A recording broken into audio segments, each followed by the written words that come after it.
It is റിലേഷൻലെസ്. വരണോ പോകണോ ഇത്രയേ ഉള്ളൂ. ഇതുപോലെ നമ്മുടെ മനസ്സും സ്നേഹിക്കണം, പക്ഷേ ഒട്ടിപ്പിടിക്കാൻ സമ്മതിക്കരുത്. അത് വലിയൊരു കഴിവാണത്. സ്നേഹിക്കുകയും വേണം, ഒട്ടിപ്പിടിക്കാതെ നമ്മുടെ മനസ്സിനെ ഉയർത്താൻ നമുക്ക് സാധിക്കുമ്പോൾ എന്നാൽ നമ്മുടെ മനസ്സ് പുത്രാദ്യാം പതി പുത്രാദ്യാം, ഭർത്താവ് പുത്രന്മാര്, ഇതിലൊക്കെ നമ്മുടെ മനസ്സ് ചെല്ലുകയും ചെയ്യും. അതിൽ നിന്ന് മാറ്റിയെടുക്കാൻ നമുക്ക് സാധിക്കുമ്പോൾ ഉപതിഷ്ഠ സപുരുഷം ഭഗവന്തം ജനാർദ്ദനം സർവഭൂതഗുഹാവാസം വാസുദേവം ജഗദ്ഗുരും സവിതസ്യാസിതേ കാമൻ ഹരിദീനാനുകമ്പന അമോഘാ ഭഗവൽ ഭക്തിൻ ഭക്തിർനീതേതരതി മതിർമ്മമാം. അതുകൊണ്ട് ദേവി, ഈ ലോകം മുഴുവൻ ഉണ്ടല്ലോ സ്വാർത്ഥമയമാണ്. ആ സ്വാർത്ഥതയിൽ നിന്നും അവർക്ക് രക്ഷപ്പെടണമെങ്കിൽ ഭഗവാനിലേക്ക് മനസ്സ് തിരിക്കാൻ വേണം. ജഗദ്ഗുരുവായിരിക്കുന്ന ഭഗവാനെ മാത്രമേ നമ്മുടെ മനസ്സിനെ ഉയർത്തിക്കൊണ്ടുവരാൻ സാധിക്കുകയുള്ളൂ. മനസ്സിലാവുണ്ടോ പറയുന്നത് വല്ലതും? അപ്പോൾ ഇവിടെ പറഞ്ഞിരിക്കുന്ന ഒരു വലിയൊരു സത്യം, നമ്മുടെ ജീവിതം നരകിപ്പിക്കുന്നത് നാം അമിതമായി മറ്റുള്ളവരോട് കാണിക്കുന്ന അറ്റാച്ച്മെൻറ്റ് എന്ന് വെച്ചാൽ, അറ്റാച്ച്മെൻ്റ് എന്ന് വെച്ചാൽ എന്താ അർത്ഥം? നമ്മളെ കുറ്റം പറഞ്ഞിട്ട് കാര്യമില്ല. കാരണം നമ്മളുണ്ടല്ലോ ഇതിനപ്പുറം മനസ്സിനെ കൊണ്ടുപോവാൻ പരിശീലിപ്പിച്ചിട്ടില്ല. അത് നമ്മൾ കുട്ടിക്കാലത്തെ അങ്ങനെ ശീലമുണ്ടാക്കി വെക്കേണ്ടതായിരുന്നു. പഠിക്കുകയും അതുപോലെ പറഞ്ഞു കൊടുക്കുകയും അങ്ങനെ പലതും കഴിവുകളുള്ള മനസ്സിനെ വെറും ഒരു കുടുംബജീവിതത്തിൻ്റെ ചുമരകൾക്കുള്ളിൽ മാത്രം വെക്കുമ്പോൾ അവരുടെ വിചാരം ഇത് തന്നെയാണ് ജീവിതം, അങ്ങോട്ട് തെറ്റിദ്ധരിച്ചു പോവുകയാണ്, അതിലിരുന്ന് ദുഃഖിക്കുകയാണ്. നമുക്ക് ജീവിതത്തെ, കുടുംബജീവിതത്തെ കൊണ്ടു നടക്കാനും സാധിക്കും, അതിൽ നിന്ന് ഉയരാനും സാധിക്കും. അപ്രകാരമൊക്കെ ഉള്ളൊരു കഴിവുള്ള മനസ്സിനെ നമ്മൾ പരിമിതമാക്കി എന്നിട്ട് നമ്മൾ ദുഃഖിക്കുന്നു. ഇപ്രകാരമൊക്കെ പറഞ്ഞു കൊടുത്തു. അതുകൊണ്ട് ദേവി, ഞാൻ ദേവിക്കൊരു വ്രതം പറഞ്ഞു തരാമെന്ന് പറഞ്ഞ് ഒരു വ്രതം പറഞ്ഞു കൊടുക്കുകയാണ് പുത്രനെ കിട്ടാൻ വേണ്ടിയിട്ട്. ആ വ്രതത്തിൻ്റെ പേരാണ് പയോവ്രതം എന്ന് പറയുന്നത്. 12 ദിവസം നീണ്ടു നിൽക്കുന്ന വ്രതം, പാല് മാത്രം കുടിച്ചുകൊണ്ടുള്ള വ്രതം. എന്താ ചെയ്യേണ്ടത്? രാവിലെ എണീക്കണം. പറയണു, കശ്യപൗവാച ഏതന്മേ ഭഗവാൻ പൃഷ്ടാം പ്രജാകാമസ്യ പത്മജാം യഥാഹതേ പ്രപക്ഷ്യാമി വ്രതം കേശവദോഷണം ഫൽഗുനസ്യാമലേ പക്ഷേ ദ്വാദശാഹം പയോവൃതാം അർച്ചയേതരവിന്ദാക്ഷം ഭക്തിയാ പരമയന്വിതാം. പൈങ്കുനി ആ സമയത്ത് ഈ വ്രതം നോൽക്കുന്നത് നല്ലതാണ്. 12 നാളുകൊണ്ട് ദ്വാദശാഹം പാല് കുടിച്ചുകൊണ്ട് അർച്ചയേതരവിന്ദാക്ഷം, ആദ്യം ഈ പാല് എന്ത് ചെയ്യണം? അരവിന്ദനെ പൂജിച്ചുകൊണ്ട്, അരവിന്ദൻ എന്ന് പറഞ്ഞാൽ ഭഗവാന്റെ വിഗ്രഹത്തിൽ ഒഴിച്ച് അതൊക്കെ വേണ്ട വിധത്തിൽ പൂജിപ്പിച്ചുകൊണ്ട് എന്നിട്ട് അതിനെ സേവിച്ചുകൊണ്ട് സിനീവാല്യമുദാലിപ്യം, സിനീവാല്യം നമ്മുടെ ജീവിതത്തെ നമ്മൾ കൂടുതൽ കൂടുതൽ വ്യാപരിപ്പിക്കാൻ വേണ്ടി എന്താണ്, നല്ലൊരു ജന്മം, ഒരു പുത്രനെ കിട്ടാൻ വേണ്ടി സ്നാപയ ക്രോഡവീർണയായതി ലഭ്യതേ വൈ സ്രോതസ്യേതം മന്ത്രമുദീരയൽ, ഒരു നല്ലൊരു കാര്യത്തിന് വേണ്ടിയിട്ടാണ് ഞാൻ ഈ വ്രതമെടുക്കുന്നത് എന്ന് ഓർത്തുകൊണ്ട് അപ്രകാരം ആ ഭാവനയോട് കൂടിയിട്ട് ഈ വ്രതം നോൽക്കണം. എന്നിട്ട് ഭഗവാന്റെ നാമം ജപിക്കാൻ പറയാണ്. നമസ്തുഭ്യം ഭഗവതേ പുരുഷായ മഹീയസേ സർവഭൂത നിവാസായ വാസുദേവായ സാക്ഷിണേ തുടങ്ങി ഭഗവാന്റെ മന്ത്ര ഉച്ചാരണങ്ങളൊക്കെ പറഞ്ഞു കൊടുത്തു. ദേവിയോട് പറഞ്ഞു, ഇത് നോറ്റോളൂ എന്ന്. അങ്ങനെ ദേവി പറഞ്ഞ പ്രകാരം അർച്ചന ചെയ്തു. പയോവ്രതൊക്കെ വേണ്ട രീതിയിൽ ആചരിച്ച സമയത്ത് ദേവിയുടെ മുന്നിൽ ഭഗവാൻ ശംഖചക്ര കഥാരൂപത്തിൽ പ്രകടമായി എന്നാണ് അടുത്ത അധ്യായത്തിൽ പറയുന്നത്. തസ്യാ പ്രാധരപുത്താദ ഭഗവാൻ ആദിപൂരുഷാം പീതവാസാ ചതുർബാഹു ശംഖചക്രകഥാധരാം. ദേവി എന്ത് ചെയ്തു? തം നേത്രഗോചരം വീക്ഷ്യാം സഹസൊത്തായ സാധരം നനാമഭുവികായേന ദണ്ഡവൽ പ്രീതിവിഹ്വല. ദേവി ദണ്ഡവൽ പ്രണാമം പരിപൂർണമായി നമസ്കരിച്ചു എന്നാണ്. പലപ്പോഴും നമ്മൾ കേട്ടിരിക്കുന്ന കാര്യമല്ല ശാസ്ത്രങ്ങളിലൊക്കെ വായിക്കുന്നത്. സ്ത്രീകൾ ദണ്ഡ നമസ്കാരം ചെയ്യാൻ പാടില്ല എന്നൊക്കെ കേട്ടിരിക്കണം. എന്നാൽ ഇവിടെ അതിഥി ഭഗവാനെ നനാമഭുവികായേന ദണ്ഡവൽ, ദണ്ഡവൽ എന്ന് പറഞ്ഞാൽ ഒരു വടി താഴെയിട്ട പോലെ എന്നാണ്. അതുകൊണ്ട് ഈ ആചാരങ്ങളിലൊക്കെ ഒരുപാട് വ്യത്യാസങ്ങളുണ്ട്. നമ്മുടെ കേരളത്തിലുള്ള ആചാരങ്ങളല്ല ഉത്തരേന്ത്യയിലുള്ള ആചാരങ്ങളാണ്. ഉത്തരേന്ത്യയിലൊക്കെ സ്ത്രീകൾ ദണ്ഡവത് നമസ്കാരം ചെയ്യും. ഇവിടെയാണ് നമുക്ക് എന്താണ് കുറേ വിശ്വാസങ്ങളൊക്കെ ഉള്ളത്. ചിലർ പറയണു സ്ത്രീകൾ പരിപൂർണമായി നമസ്കരിക്കാൻ പാടില്ല എന്ന്. എന്നാൽ ഭാഗവതത്തിൽ ഞാൻ വായിച്ചപ്പോൾ അതിഥിയൊക്കെ ഭഗവാന് പോലും ജന്മം കൊടുത്തിരിക്കുന്ന അമ്മയാണ്. എന്നാൽ ഭഗവാൻ പറഞ്ഞു കൊടുക്കണ്ടല്ലേ അതിഥിയോട്, സ്ത്രീയാണ്, സ്ത്രീകളൊന്നും ഇങ്ങനെയൊന്നും നമസ്കരിക്കരുത് എന്നൊക്കെ എങ്ങനെയോ ഈ ആചാരങ്ങളൊക്കെ വരുന്നത്? ഏതായാലും ഭാഗവതത്തിൽ ഇതൊക്കെ അവതരിപ്പിക്കുന്നത് വേറെ രീതിയിൽ തന്നെയാണ്. നാം ഇന്ന് തെറ്റെന്ന് പറയുന്നതൊന്നും ഭാഗവതത്തിൽ തെറ്റല്ല. അപ്പം അതുകൊണ്ട് ആചാരത്തിൽ നിന്നൊന്നും കുരുങ്ങി നിൽക്കരുത് നമ്മൾ. മനസ്സിലായില്ലേ? ഇത് തെറ്റാവുമെന്ന്. അതിൽ നിന്നൊക്കെ നമ്മൾ ഉയരണം. എന്നിട്ട് പറയണു, ദേവി ഭഗവാനെ സ്തുതിച്ചുകൊണ്ട് പറഞ്ഞു, ഭഗവാനെ എല്ലാം അറിയുന്ന അവിടുന്ന് ആ അതിദൈവം സ്തുതോരാജൻ ഭഗവാൻ പുഷ്കരേക്ഷണാം ക്ഷേത്രജ്ഞ സർവഭൂതാനം ഇതിഹോവാച ഭാരത. വേദവ്യാസ മഹർഷി എവിടെയൊക്കെ ഭഗവാനെ നിർവചിക്കുന്നുണ്ടോ അപ്പോഴൊക്കെ ഉണ്ടല്ലോ ശാസ്ത്രം വിട്ടിട്ട് അദ്ദേഹം നിർവചിക്കില്ല. ഉടനെ പറയാണ്, ഇതെല്ലാം സ്തുതിയൊക്കെ കേട്ടപ്പോൾ ക്ഷേത്രജ്ഞ സർവഭൂതാനം ഇതി ഉവാച. എല്ലാവരിലും ക്ഷേത്രജ്ഞനായിരിക്കുന്ന ഭഗവാൻ ഇപ്രകാരം പറഞ്ഞു എന്നാണ്. എന്താ ഭഗവാൻ പറയുന്നത്? ദേവിയുടെ ആ ഒരു അർച്ചനയിൽ ഞാൻ വളരെ സന്തുഷ്ടനായിരിക്കുന്നു ദേവി, അതുകൊണ്ട് ഞാൻ വളരെ പ്രീതനായതുകൊണ്ട് ദേവിക്ക് ഞാൻ തന്നെ പുത്രനായിട്ട് വരാം. ഈ കാര്യം ദേവി ആരോടും പറയരുത് എന്ന്. അപ്പോൾ ഈ പുത്രന്മാരൊക്കെ കുട്ടികളില്ലാത്തവരൊക്കെ ഉണ്ടല്ലോ, ആചരിക്കേണ്ടുന്ന അല്ലെങ്കിൽ ആചരിക്കാൻ സാധിക്കുന്ന ഒരു വ്രതമാണ് പയോവ്രതം. അപ്പം അതിനെന്തൊക്കെയാണ് വേണ്ടത്? ഒന്നാമത്തത് ഒരു ദീക്ഷ സ്വീകരിക്കുക എന്ന് പറഞ്ഞാൽ ചിട്ടയോടുകൂടി ജീവിതം. അതിൻ്റെ പ്രധാനപ്പെട്ടൊരു ഘടകമാണ്. ഭഗവാനെ തന്നെ പുത്രനായി കിട്ടാൻ വേണ്ടി ഭഗവാന്റെ ഒരു വിഗ്രഹത്തെ അവർ തന്നെ പൂജിക്കണം എന്നുള്ളതാണ്. വേറൊരാളെ കൊണ്ട് പൂജിപ്പിച്ചിട്ട് കാര്യമില്ല. ഇവിടെ കശ്യപനല്ല അതിഥിക്ക് വേണ്ടി പൂജിക്കുന്നത്, അതിഥിയോട് തന്നെ പൂജിക്കാൻ പറയുകയാണ്. എന്നിട്ട് ഒരു മന്ത്രവും ഉപാസനാ ക്രമങ്ങളൊക്കെ പറഞ്ഞു കൊടുത്ത് പൂജിച്ചതിന് ശേഷം ആ പാല് സേവിക്കുമ്പോൾ അതിലൂടെ തൻ്റെ ഉള്ളിൽ ഭഗവാൻ തന്നെ പുത്രനായി വരുന്നു എന്നുള്ള ഭാവന വയ്ക്കണം. ഇത്രയും ദിവസം ബ്രഹ്മചര്യം ദീക്ഷിക്കണം, അതായത് ഭർത്താവിൽ നിന്നും മാറിക്കിടക്കണം എന്നാണ്. അങ്ങനെയൊക്കെ ദീക്ഷയോടുകൂടിയിട്ടൊക്കെ മനസ്സ് കൊണ്ടു നടന്നാൽ പുത്രഭാഗ്യമൊക്കെ കിട്ടാൻ സാധ്യതയുണ്ടായിരിക്കാം. അതായിരിക്കുമല്ലോ ഭാഗവതത്തിൽ ഇങ്ങനെയൊക്കെ വേദവ്യാസ മഹർഷി കഥകളൊക്കെ പറഞ്ഞു തരുന്നത്. അതായത് ശ്രദ്ധിക്കേണ്ടത്, നമുക്ക് വേണ്ടി മറ്റൊരാൾ പൂജ ചെയ്തത് കൊണ്ടല്ല പുത്രൻ ഉണ്ടാവുന്നത്, അല്ലെങ്കിൽ നമുക്ക് വേണ്ടത് നേടിയെടുക്കാൻ പറ്റുന്നത് നമുക്ക് വേണ്ടി നമ്മൾ തന്നെ പ്രയത്നിക്കണം. ഇത് ഓരോ കഥകളിലൂടെയും നിങ്ങൾ നോക്കൂ. അല്ലെങ്കിൽ കശ്യപനെ പോലുള്ള ഒരു ബ്രാഹ്മണൻ, അദ്ദേഹത്തിന് സാധിക്കില്ലേ? ഉണ്ടോ ഇല്ലയോ?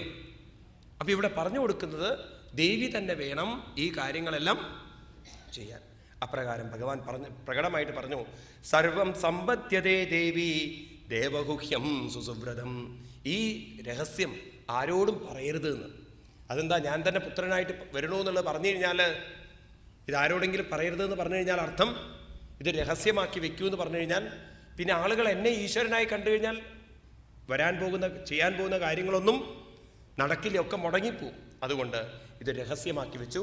പിന്നീട് ദേവി ഗർഭിണിയായി. അങ്ങനെ ദേവി ആ പുത്രന് ജന്മം കൊടുക്കുകയാണ്.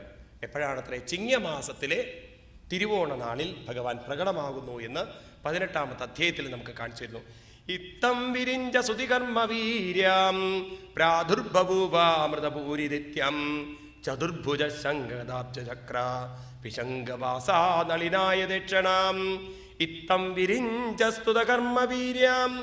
ബ്രഹ്മാദിദേവന്മാര് ഏതൊരു ഭഗവാനെയാണോ സ്തുതിച്ചിട്ടുള്ളത്, പ്രാദുർബഭൂവാമൃതഭൂ ആദിത്യം, ഭഗവാൻ അതിഥിയിലൂടെ പ്രകടമായി എന്നാണ്.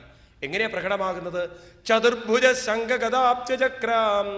ഭഗവാൻ ശംഖചക്ര ഗദാധാരിയെക്കൊണ്ട് ഭഗവാൻ പ്രകടമായതും ആ ദേവി നോക്കുന്ന സമയത്ത് ഭഗവാൻ തൻ്റെ മുന്നിൽ ശംഖചക്ര ഗദാരൂപത്തോടുകൂടി നിൽക്കുന്നതാണ്. ഒരു നിമിഷം ഭഗവാനെ കൈകൂപ്പി തൊഴുതു. ഭഗവാൻ ഉടനെ തന്നെ തൻ്റെ രൂപത്തെ മാറ്റി ചെറിയൊരു വടുവിൻ്റെ രൂപം എടുത്തു. എന്നാണ് കൃഷ്ണാവതാരം വരുമ്പോണ്ടല്ലോ ചെറിയ കുട്ടിയായിട്ടാണ് അവതരിക്കുക, പക്ഷെ ഉടനെ തന്നെ ശംഖചക്ര കഥാരൂപത്തിലേക്ക് വരും. ഇവിടെ ഭഗവാൻ അവതരിക്കുന്നതേ ശംഖചക്ര കഥാരൂപത്തോടു കൂടിയിട്ടാണ്. എന്നിട്ടാണ് ദേവിയുടെ മുന്നിൽ കുട്ടിയുടെ രൂപത്തിലേക്ക്, വടുവിൻ്റെ രൂപത്തിലേക്ക് വരുന്നത്. ആ സമയം അപ്പോഴേക്കും ഭഗവാന്റെ അവതാരം വളരെ സന്തോഷപൂർവ്വം ആ പ്രകൃതിയെ സന്തോഷിപ്പിച്ചു. ദുന്ദുബി നാദങ്ങളൊക്കെ ഉണ്ടായി. ദേവന്മാരും മറ്റും അവിടെ പ്രകടമായി. ഓരോരുത്തരും ആ ഭഗവാന് വേണ്ടുന്ന കാര്യങ്ങളൊക്കെ കൊടുത്തു. തം വടും വാമനം ദൃഷ്ട്വാ മോദമാനാ മഹർഷയാം കർമാണി കാരയാമാസു പുരസ്കൃത്യ പ്രജാപതിം. ആരൊക്കെയാണ് അവിടെ വരുന്നത്? തസ്യ ഉപനീയമാനസ്യ സാവിത്രിം സവിതാ ബ്രവിൽ ബൃഹസ്പതിർ ബ്രഹ്മസൂത്രം മേഖലം കശ്യപോ ദദൽ. സൂര്യഭഗവാൻ അവിടെ വന്ന് അച്ഛൻ്റെ സ്ഥാനത്തിരുന്നു കൊണ്ട് ഗായത്രി ഉപദേശിച്ചു. ബൃഹസ്പതി വന്ന് ഉപനയിപ്പിച്ചു, പൂണൂല് ധരിപ്പിച്ചു. കശ്യപൻ അരഞ്ഞാണം കെട്ടി. അമ്മ എന്ത് ചെയ്തു അത്രേ? കൗബീനം ധരിപ്പിച്ചു. ഭൂമിദേവി വന്ന് ഉടുക്കാനുള്ള കൃഷ്ണാജിനം കൊടുത്തു. ദദോ കൃഷ്ണാജിനം ഭൂമി ദണ്ഡം സോമോ വനസ്പതി. ഉടനെ സോമൻ വന്ന് ദണ്ഡം കൊടുക്കുന്നു. ദേവി സരസ്വതി വന്നിട്ട് കൗബീനാച്ഛാദനം മാധു, അമ്മ കൗബീനം ധരിപ്പിക്കുന്നു. ദ്യൗ ഛത്രം, ദിക്കുകൾ വന്ന് ഛത്രം കൊടുക്കുന്നു. അപ്രകാരം കമണ്ഡലു, ഒരാൾ കമണ്ഡലു കൊടുക്കുന്നു. പിന്നെ സരസ്വതി ദേവി വന്ന് ജപമാല കൊടുക്കുന്നു.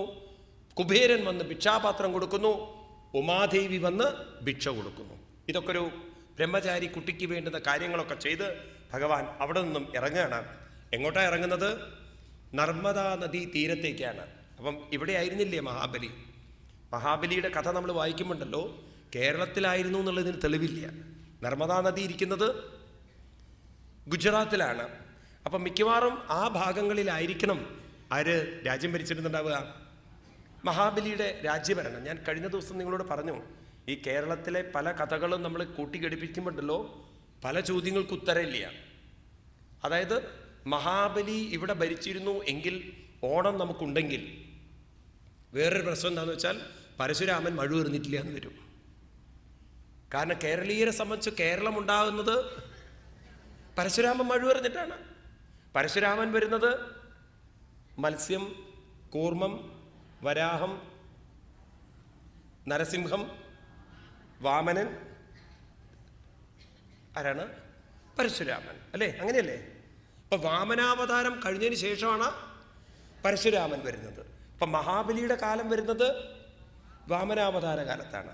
അപ്പൊ ആദ്യം മഹാബലിയാണ് വന്നതെങ്കിൽ ആര് മഴ എറിഞ്ഞിട്ടില്ല? പരശുരാമൻ മഴ. പരശുരാമൻ മഴ എറിഞ്ഞിട്ടുണ്ടെങ്കിൽ ഈ ഓണാഘോഷം ഉണ്ടാവില്ല. അപ്പൊ ഇത് രണ്ടും കോൺട്രഡിക്ഷൻ തന്നെയാണ്. അപ്പൊ പിന്നെ എന്താ മനസ്സിലാക്കേണ്ടത്? അപ്പൊ ഒന്ന് മനസ്സിലാക്കണം, മഹാബലിയുടെ കഥ ഇവിടെ വരാൻ കാരണം ആരോ ഗുജറാത്തിൽ നിന്ന് ഇവിടെ വന്ന് താമസിച്ചിട്ടുണ്ടായിരിക്കണം. അതായിരിക്കണം. കാരണം പരശുരാമന്റെ മഴ വീണിട്ടില്ല എന്ന് പറയാൻ പറ്റില്ല. അത് വീണു എന്നുള്ള തെളിവല്ലേ കണ്ടവരും ഒക്കെ കാണുന്നത് ദിവസവും? അത് ദിവസവും ആൾക്കാർ പ്രയോഗിക്കുന്നുണ്ടല്ലോ. അപ്പം അതുകൊണ്ട് ഇത് രണ്ടും സംഭവിച്ചിട്ടുണ്ടായിരിക്കണം. അവിടെയുള്ള ആളുകൾ ഇവിടെ വന്ന്, അങ്ങനെയാണ് ഓരോ സ്ഥലങ്ങളും. നിങ്ങൾ അൻഡമാൻ നിക്കോബാറിൽ പോയി കഴിഞ്ഞാണല്ലോ അവിടെ കാണാൻ നിങ്ങൾക്ക്. അവിടെ അൻഡമാൻ നിക്കോബാറിൽ കോഴിക്കോട് എന്ന് പറയുന്ന സ്ഥലമുണ്ട്, മഞ്ചേരി പറയുന്ന സ്ഥലമുണ്ട്. ഇവിടുത്തെ എല്ലാ സ്ഥലങ്ങളും അവിടെ ഉണ്ട്. അതും തെക്ക് ഭാഗത്തേക്കുള്ള സ്ഥലങ്ങൾ കുറവാണ്, ഒക്കെ മലബാറിലുള്ള സ്ഥലങ്ങളാണ്. അതെന്താണ്? മലബാറിലുള്ളവരെ അവിടെ പോയിട്ടുള്ളൂ. അവർ പോയിടത്തൊക്കെ അവരുടെ സ്ഥലത്തിൻ്റെ പേര് കൊടുത്തു. കാരണം അവിടെ സ്ഥലത്തിന് പേരില്ല, ദ്വീപുകൾക്കൊക്കെ പേര് ഇതാണ്. ഞാൻ ഒരിക്കലും അവിടെ സപ്താഹത്തിന് പോയപ്പോൾ എന്നോടൊരു അമ്മ പറഞ്ഞു, സ്വാമിജി കോഴിക്കോട്ടേക്ക് വരണമെന്ന്. ഞാൻ വിചാരിച്ചു, ഈശ്വര കോഴിക്കോട് എന്ന് പറഞ്ഞാൽ ഇത്ര എടുത്തോ? 2 മണിക്കൂർ ഫ്ലൈറ്റിൽ യാത്ര ചെയ്യണം അവിടെ എത്തണമെങ്കിൽ, ഇത്ര എടുത്തോ? പിന്നെയാണ് മനസ്സിലായത് കോഴിക്കോട് എന്ന് പറയുന്നത് അവിടുന്ന് ബസ്സിൽ പോകാനുള്ള ദൂരേ ഉള്ളൂ. അങ്ങനെ ഓരോരോ പേരുകൾ, അതുതന്നെയായിരിക്കണം ഓണാഘോഷം. ഏതായാലും നർമ്മദാ നദി തീരത്ത് മഹാബലി വിശ്വജിത്ത് യാഗം ചെയ്യുന്നു. ഭഗവാൻ അങ്ങോട്ട് പോവുകയാണ്. ശ്രുത്വാ അശ്വമേധൈ യജമാനമൂർജിതം ബലിം മൃഗോണാമപകൽപ്പിതൈസ്തദാം ജഗാമതത്രാഖില സംഭൃതോ ഭാരേണകം സന്നമയൻ പദേ പദേ തം നർമ്മദായാതട ഉത്തരേ ബലേ യർത്തിജസ്തേ ഭൃഗുഗത്സ സംജ്ഞകേ പ്രവർത്തയന്തോ ഭൃഗവക്രതുത്തമം വിചക്ഷധാരാദുദിതം യദാരവിം. ഭഗവാൻ അങ്ങോട്ട് പോകുന്ന സമയത്ത് മഹാബലിയുടെ സകല ഐശ്വര്യങ്ങളും തനിക്ക് എടുക്കണം, ദാനത്തോടുകൂടി മേടിക്കണം എന്ന് മനസ്സിൽ വെച്ചപ്പോൾ, 3 ലോകങ്ങളും അളന്നെടുക്കുന്ന കാര്യം മനസ്സിൽ വെച്ചപ്പോൾ ഭഗവാന്റെ ഭാരം അങ്ങോട്ട് വർദ്ധിച്ചു എന്നും, ഭഗവാന്റെ കാല് ഭൂമിയിൽ വെക്കുമ്പോൾ ഭൂമി പോലും ഒന്ന് കുലുങ്ങിപ്പോയി എന്നൊക്കെയാണ് ഭാഗവതം പറയുന്നത്. ഭാരേണ ഗം സന്നമയൻ, ഭൂമി ഒന്ന് കുലുങ്ങിപ്പോയി എന്നാണ്. എന്നിട്ട് ഭഗവാൻ അങ്ങോട്ട് ചെന്നു. ഭഗവാനെ കണ്ടതും ബലി പറയാണ്, സ്വാഗതം തേ നമസ്തുഭ്യം ബ്രഹ്മൻ കിം കരവാമതേ ബ്രഹ്മർഷീണം തപസാക്ഷാൽ മന്യേ ത്വാര്യവബുർധരം അദ്യനപ്യതരസ്തൃപ്താദ്യനപ്പാവിതം കുലം അദ്യസൃഷ്ടക്രതുരയം യദ്ഭവാനാഗതോ ഗൃഹൻ. അസുരനാണ്, വന്നിരിക്കുന്നത് ഒരു കുട്ടിയാണ്. സാധാരണ ആരും കുട്ടികളെ അങ്ങനെയൊന്നും ബഹുമാനിക്കാറില്ല. തേജസ്സാർന്ന കുട്ടിയെ കണ്ടപ്പോൾ ചക്രവർത്തിയായിരിക്കുന്ന ബലി ആ കുട്ടിയെപ്പോലും ആദരിച്ചുകൊണ്ട് സ്വാഗതം സ്വാഗതം വരൂ വരൂ എന്ന് പറഞ്ഞ് അവിടുന്ന് ആ തേജസ് കാണുമ്പോൾ ഏതോ ബ്രഹ്മർഷിമാരുടെ കുലത്തിൽപ്പെട്ടതാണെന്ന് എനിക്ക് തോന്നുന്നു. ഇന്ന് എൻ്റെ കുലവും ഞങ്ങളും പവിത്രീകരിക്കപ്പെട്ടു, കയറി വരൂ എന്ന് പറഞ്ഞ് ആ കുട്ടിയെ കാല് കഴുകി പൂജിച്ചു എന്നാണ്. ആ കാല് കഴുകി തീർത്ഥം തൻ്റെ ശിരസിൽ അണിയുന്ന സമയത്ത് പറയാണ്, ബ്രഹ്മാവിന് പോലും ഈ ഭാഗ്യം കിട്ടിയിട്ടില്ല എന്നാണ്. ബ്രഹ്മാവിന് ഭഗവാന്റെ 2 കാലം കഴുകാനുള്ള ഭാഗ്യം കിട്ടിയില്ല എന്നാണ്. ഭഗവാൻ 3 അടി അളക്കുന്ന സമയത്ത് ഒരു കാല് ചെന്നിട്ട് ബ്രഹ്മാവിനെ പോയി തട്ടിയെന്നാണ്. ബ്രഹ്മാവ് നോക്കും പുറകിലെന്തോ വന്ന് കുത്തിയിരിക്കുന്നു. നോക്കുമ്പോൾ ഒരു വിരലാണ്. തൻ്റെ കമണ്ടലൂലെ വെള്ളമെടുത്ത് ഒഴിച്ചു. ആ വെള്ളമാണത്രേ പിൽക്കാലത്ത് ഗംഗയായി തീർന്നതെന്ന്. അപ്പോൾ ഒരു കാലിൻ്റെ ഒരു അംശം ഗംഗയായി മാറിയിരിക്കണമെങ്കിൽ ഈ മഹാബലിയുടെ ഭാഗ്യം നോക്കൂ നിങ്ങൾ. കാല് തന്നെ പൂജിച്ച് കഴുകിക്കൊണ്ട് ആ തീർത്ഥം സേവിച്ചു. എന്നിട്ട് ഭഗവാനോട് ചോദിക്കുകയാണ് മഹാബലി, യദ്വടോവ അഞ്ചസിതൽ പ്രതിച്ഛമേ ത്വാമർത്തിനം വിപ്രസുതാനുതർക്കയേ ഗാം കാഞ്ചനം ഗുണബദ്ധാമൃഷ്ടം തഥാമപേയാമുതവാ വിപ്രകന്യാം ഗ്രാമൻ സമൃദ്ധാൻ ദുരകാൻ ഗജാൻ വാം രഥം സദാഹത്തമസംപ്രതിച്ചാം. കുട്ടിയോട് പറയണ, ഉണ്ണി ബ്രഹ്മചാരിയായിട്ടാണല്ലോ വന്നിരിക്കുന്നത്. ഈ യാഗത്തിൻ്റെ ഒരു പ്രത്യേകത എന്താണെന്ന് വെച്ചാൽ, യാഗം ചെയ്തുകൊണ്ടിരിക്കുമ്പോൾ ആരെങ്കിലും വന്നാൽ അവർക്ക് ദാനധർമാദികൾ ചെയ്തിരിക്കണം. അപ്പോൾ ഉടനെ ചോദിക്കുകയാണ്, എന്താണ് ഉണ്ണി ചോദിക്കുന്നത്? തത് പ്രതീക്ഷമേ, എന്നിൽ നിന്നും ചോദിച്ചോളൂ, എന്ത് വേണമെങ്കിലും ചോദിച്ചോളൂ. ഇങ്ങനെ ലോകത്തിൽ ഒരാൾ ഓഫർ കൊടുത്തിട്ടുണ്ടാവില്ല. അത്ര വലിയ ഓഫറാണ് കൊടുക്കുന്നത്. ഗാം കാഞ്ചനം ഗുണബദ്ധാമൃഷ്ടം. പറയണ, ഉണ്ണി ഭൂമി വേണോ, പശു വേണോ, സ്വർണം വേണോ, വീട് വേണോ, കന്യക വേണോ, നിനക്ക് ആനയെ വേണോ, കുതിരയെ വേണോ, എന്താ വേണ്ടതെന്ന് വെച്ചാൽ ചോദിച്ചോളൂ എന്ന്. ആരെങ്കിലും അങ്ങനെ പറയുമോ? സാധാരണ ചോദിക്കുക എന്താ വേണ്ടത് എന്നാണ്. എന്നിട്ട് എന്നെ മനസ്സിൽ വെക്കും, വലുത് ചോദിക്കുമോ വലുത് ചോദിക്കുമോ എന്ന്. വലുത് ചോദിക്കരുതേ എന്നുള്ള പ്രാർത്ഥനയോട് കൂടിയിട്ടാണ് നമ്മൾ നിൽക്കുക. ഇവിടെ മഹാബലി ഓഫർ ചെയ്യുന്നത് തന്നെ വലിയ വലിയ കാര്യങ്ങളാണ്. ചോദിച്ചോളൂ ചോദിച്ചോളൂ, എന്താ വേണ്ടത് എന്ന്. ഇല്ലേ, ഇപ്പം ആകെ എക്കണോമിക്കലി ഡൗൺ ആണല്ലോ. അപ്പം ഭാര്യയും ഭർത്താവും കൂടെ ഇരുന്ന് ചർച്ച ചെയ്യണം. ഭർത്താവ് പറഞ്ഞു, നോക്ക് ഇപ്രാവശ്യം സാലറി ഒക്കെ കുറവാണ്, വിവാഹ വാർഷികം ആഘോഷിക്കുകയാണ്, 10ാമത്തതേ, നിനക്കെന്താ വേണ്ടത് എന്ന്. ഉടനെ ഭാര്യ കണ്ണിലേക്ക് നോക്കി, എന്താപ്പം ചോദിക്കുക, വലിയ വലിയ ഓഫറാണ് കയ്യിൽ പറയാനുള്ളത്. ഉടനെ ഭർത്താവ് പറഞ്ഞു, ഞാൻ എൻ്റെ മനസ്സിലുള്ള തുറന്ന് പറയാം. ഒന്നുകിൽ നമുക്ക് മൈസൂർ വരെ പോവാം, ഒരു ഓഫർ. അല്ലെങ്കിൽ നിനക്ക് ഞാൻ ഒരു മൈസൂർ സിൽക്ക് മേടിച്ചു തരാം. ഏതാ വേണ്ടത്? നീ തന്നെ തിരഞ്ഞെടുക്കൂ. ഇതിൽ രണ്ടിലേതെങ്കിലും ഒന്ന് നിനക്ക് ഞാൻ മേടിച്ചു തരണം എന്ന് വിചാരിച്ചിട്ടുണ്ട്. ഉടനെ ഭാര്യ പറയാണ്, നമുക്ക് മൈസൂരിൽ പോവാന്ന്. അപ്പം പറഞ്ഞു, അപ്പം മൈസൂർ സിൽക്ക് അവിടെ ചെല്ലുമ്പോൾ നമുക്ക് വില കുറച്ച് വാങ്ങിക്കാമെന്ന്. ഇതാണ് മനുഷ്യൻ്റെ മനസ്സ്. അതാണ് നമുക്ക് കൊടുക്കുന്ന ആൾക്ക് എപ്പോഴും മേടിക്കുന്ന ആൾക്ക് കൂടുതൽ വേണമെന്നുണ്ടെങ്കിലും കൊടുക്കുന്ന ആൾക്ക് ചിലപ്പോൾ അത്ര കൊടുക്കണം എന്നുണ്ടാവില്ല. ഇവിടെ കൊടുക്കുന്ന മഹാബലിക്ക് എത്രയും കൊടുക്കാൻ തയ്യാറായിട്ടാണ് നിൽക്കുന്നത്. ഇത് കേൾക്കുമ്പോൾ ഭഗവാൻ എന്താ പറയുന്നത്? അടുത്ത അധ്യായത്തിൽ അതിന് മറുപടി പറയാൻ ഭഗവാൻ ആ മഹാബലിയുടെ മനസ്സ് കണ്ടപ്പോൾ ഭഗവാൻ ആദ്യം തന്നെ മഹാബലി എന്ന് പൊക്കി വെച്ചു. പറയണു, ജനദേവസൂനൃതം കുലോചിതം ധർമ്മയുധം യശസ്കരം യസ്യ പ്രമാണം മൃഗവസാംബരായേ പിതാമഹ കുലവൃദ്ധ പ്രശാന്താം. അങ്ങയുടെ വാക്കുകളുണ്ടല്ലോ, വാസ്തവത്തിൽ അങ്ങയുടെ കുലത്തിന് യോജിച്ചതാണ്. എന്താ അങ്ങയുടെ കുലത്തിൻ്റെ മഹിമ എന്ന് ചോദിച്ചു കഴിഞ്ഞാൽ, അത്ര മഹാത്മാക്കളായിരിക്കുന്ന ആളുകൾ വന്ന് ജനിച്ച കുലമാണത്. പ്രഹ്ലാദനെ പോലുള്ളൊരു ഭക്തൻ, അങ്ങയുടെ പിതാവാണെങ്കിൽ വിരോചനൻ, പണ്ട് ദേവന്മാർക്ക് വേണ്ടി പ്രാണനെ കൊടുത്ത ആളാണത്രേ, ആയുസ് കൊടുത്ത ആളാണ് വിരോചനൻ. ആ ഒരു കുലത്തിൽ വന്ന് ജനിച്ചുവല്ലോ. ഇതുകൊണ്ട് അങ്ങയുടെ വാക്കുകൾ ശ്രേഷ്ഠം തന്നെ. നഹ്യേതസ്മിൻ കുലേ കസ്യൽ നിസ്സത്തകൃപണപ്പുമാൻ പ്രത്യാഖ്യാത പ്രതിശ്രുത്യ യോ വാദാദിജാതയാം. ചിലരുണ്ടല്ലോ, ചോദിച്ചാൽ അത് കൊടുക്കാൻ മടിയുള്ളവരുണ്ട്. ഇത് ചോദിക്കുന്നതിന് മുമ്പ് തന്നെ എന്തും കൊടുക്കാൻ തയ്യാറുള്ള ഒരു മഹാത്മാവ്, പങ്കുവെക്കാനുള്ളൊരു മനസ്സ്. ശ്രേഷ്ഠം തന്നെ മഹാബലി, കുലത്തിന് ചേർന്ന് തന്നെ എന്നൊക്കെ പറഞ്ഞ് അങ്ങോട്ട് ഉയർത്തി പിതാ പ്രഹ്ലാദ പുത്രസ്തേ തദ്വിധന്തിജവത്സലാം സ്വമായുർദ്ധിജലിംഗേഭ്യോ ദേവേഭ്യോ ദൽസയാജിതാം. പണ്ട് അങ്ങയുടെ പിതാവ് ദേവന്മാർക്ക് വേണ്ടി പ്രാണൻ കൊടുത്ത് ഞാൻ കേട്ടിട്ടുണ്ട്. ഏതായാലും തസ്മാൽ തത്വമഹീമീശൽ വൃണേഹം വരദർശബൽ പദാനി ത്രീണി ദൈത്രേന്ദ്ര സംവിധാനി പദാമമാം. അതുകൊണ്ട് മഹാബലി, എനിക്ക് അങ്ങയുടെ വലുതൊന്നും ആവശ്യമില്ല. ഞാനൊരു കുട്ടിയല്ലേ, എനിക്ക് ചെറിയ 3 കാര്യം മതി. എന്നിട്ട് ഭഗവാൻ പറയാണ്, തൻ്റെ ചെറിയ കുഞ്ഞിക്കാല് കാണിച്ചു കൊടുത്തിട്ട് പദാനി ത്രീണി. അതിൻ്റെ ഇടയ്ക്ക് ഒരു കാര്യം കൂടി ആഡ് ചെയ്തു ഭഗവാൻ, എൻ്റെ കാലുകൊണ്ട് അളക്കാൻ പറ്റുന്നത് മതിയെന്ന്. അത് മഹാബലി അളന്നു കൊടുത്ത അപകടമാണ്. 3 അടി മണ്ണ് തരുമെന്ന് പറഞ്ഞാൽ മഹാബലി പറയുന്ന ഞാൻ അളന്നു തരാമെന്ന്. അപ്പം മഹാബലിയുടെ കാലുകൊണ്ട് അളക്കണ്ട, തൻ്റെ കാലുകൊണ്ട് അളന്നെടുക്കാൻ പറ്റുന്ന 3 അടി മണ്ണ് അത് മതി. നാണ്യത്തെ കാമയതേ രാജൻ കാമയേ രാജൻ വദാന്യാ ജഗദീശ്വരൽ നൈന പ്രാപ്നോതി വൈ വിദ്വൻ യാവദത്ത പ്രതിഗ്രഹം. ഭഗവാന്റെ സിദ്ധാന്തം ഇതാണ്. ആവശ്യമുള്ളതല്ലേ ചോദിക്കാവോ മഹാബലി? യാവതർത്ഥ പ്രതിഗ്രഹ. അവനവൻ ആവശ്യമില്ലാത്തത് എന്തിനാ ചോദിച്ചു മേടിച്ചിട്ട് കാര്യം? അതുകൊണ്ട് ആവശ്യമുള്ളത് മാത്രമേ ഞാൻ ചോദിച്ചിട്ടുള്ളൂ. എനിക്ക് വേണ്ടത് 3 അടി മണ്ണ്. എവിടെയെങ്കിലും ഇരുന്നൊന്നും ജപിക്കണമെന്ന്. ഇത് കേട്ടപ്പോൾ മഹാബലി പൊട്ടിച്ചിരിച്ചു എന്നാണ്. എന്തിനാ പൊട്ടിച്ചിരിക്കുന്നത്? ഭഗവാൻ ഒരു വാക്കുപയോഗിച്ചു, ജഗദീശ്വരനായിരിക്കുന്ന അങ്ങയോട് ഇതൊക്കെയല്ലേ ചോദിക്കേണ്ടതുള്ളത്. അതുകൊണ്ട് എന്തും തരാൻ അങ്ങയ്ക്ക് സാധിക്കും, എനിക്കിത് മതി.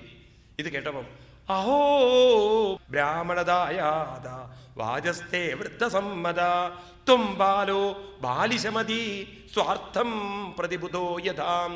ഉണ്ണി ഇത്ര ചെറിയ മനസ്സുള്ളവനായല്ലോ. ഒരു ചക്രവർത്തിയുടെ അടുത്ത് വന്നിട്ട് 3 അടി മണ്ണോ? ഉണ്ണി ഇങ്ങനെ ചെറിയൊരു മനസ്സ് വെച്ചുവല്ലോ. കഷ്ടം. ഇങ്ങനെയാണോ ഉണ്ണി വേണ്ടത്? ഉണ്ണിയൊരു ബ്രാഹ്മണനാണെന്ന് വേഗം മനസ്സിലായി. കാരണം അത്രേ ആവശ്യമുള്ളൂ അവർക്ക്. അതുകൊണ്ട് അതേ അവർ ചോദിച്ചിട്ടുള്ളൂ. എന്നാൽ മാം വജോബി സമാരാധ്യ ലോകാനാമേക ഈശ്വരം പദത്രയം ഋണീതേയോ അബുദ്ധിമാൻ ദീപദാശിഷം. എന്നെപ്പോലുള്ളൊരു ചക്രവർത്തിയോട്, ലോകത്തിൻ്റെ ഈശ്വരനോട് 3 അടി മണ്ണ് ചോദിക്കുന്നത് എനിക്കൊരു അപമാനമാണ്.